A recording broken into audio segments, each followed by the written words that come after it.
Você já deixou para trás algo que amava porque começou a acreditar que não era capaz? Talvez um sonho, um projeto, um talento, ou talvez uma parte de quem você era.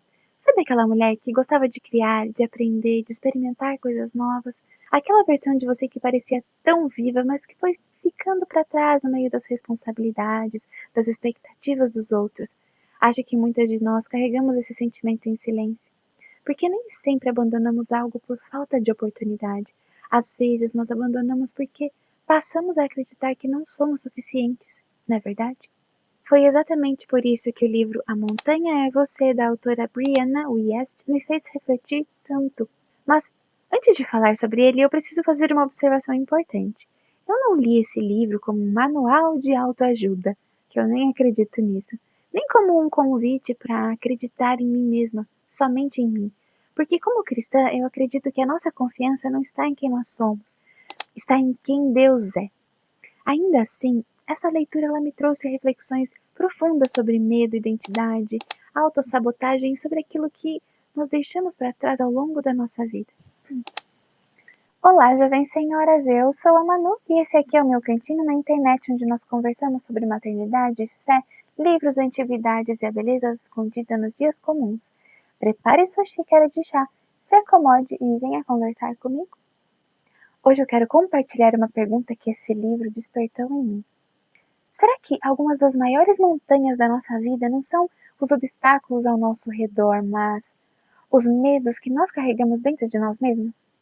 De forma geral, o livro A Montanha é Você fala sobre autossabotagem, sobre aqueles pensamentos, comportamentos e crenças que muitas vezes, sem nós nem percebermos, nos impedem de avançar.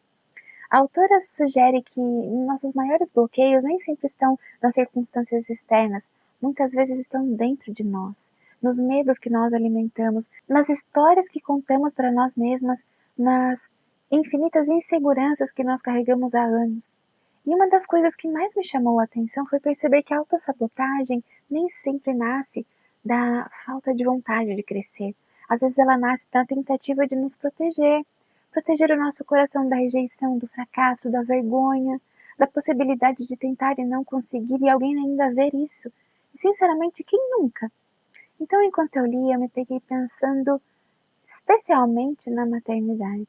Porque a maternidade transforma a nossa vida de muitas maneiras, né? Ela nos ensina, ela nos amadurece, ela nos molda, mas também pode nos fazer acreditar sem perceber que algumas partes de nós ficaram para trás. Talvez você já tenha pensado assim: ah, o meu tempo já passou, agora não faz mais sentido. Existem pessoas muito mais preparadas do que eu. E aos poucos, nós vamos nos convencendo de que certos sonhos pertencem a uma versão antiga da nossa história. Mas existe uma diferença entre amadurecer e desaparecer, entre servir a nossa família e abandonar completamente quem nós somos. E foi justamente nesse ponto que o livro começou a falar profundamente comigo. Enquanto eu lia, eu não conseguia enxergar essas reflexões sem pensar tudo pelo filtro da fé. Porque a Bíblia está cheia de pessoas que se sentiam incapazes, gente. Moisés acreditava que não sabia falar. Gideão se considerava pequeno demais. Jeremias achava que era jovem demais. Pedro falhava o tempo inteiro. E ainda assim Deus o chamou, não porque eles eram extraordinários, mas porque Deus é. E talvez seja essa a maior diferença entre uma mensagem centrada no homem e uma mensagem centrada em Cristo. A questão não é acreditar que eu consigo tudo. A questão é não permitir que o medo me impeça de viver aquilo que Deus colocou diante de mim. O primeiro aprendizado que eu levei comigo foi que nem toda desistência é falta de oportunidade. Às vezes é falta de confiança. Quantas vezes nós deixamos algo para depois porque acreditamos que outras pessoas são mais talentosas, mais preparadas, mais capazes que a gente? O livro me fez perceber que muitas barreiras não foram construídas pelas circunstâncias. Elas foram construídas pelas histórias que nós contamos para nós mesmas. Que doideira! E isso me fez refletir. Será que realmente nós não podemos? Ou apenas acreditamos nisso há tanto tempo que passou a virar uma verdade? O segundo aprendizado foi que o medo costuma se disfarçar de prudência.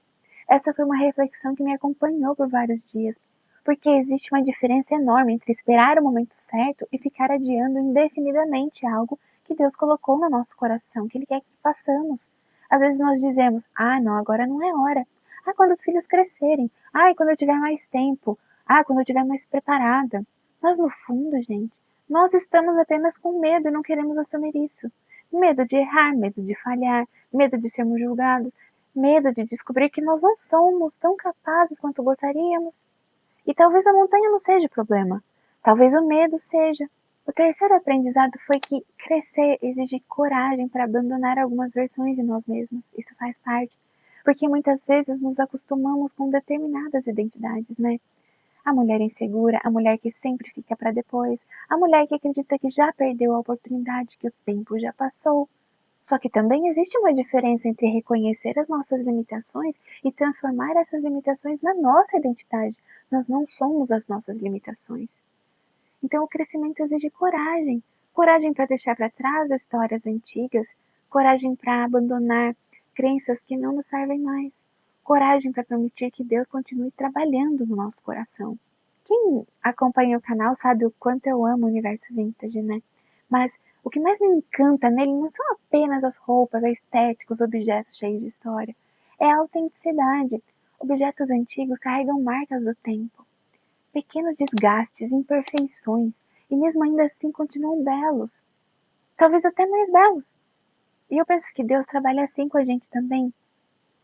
Nós vivemos numa cultura que valoriza versões cada vez mais editadas de nós mesmos.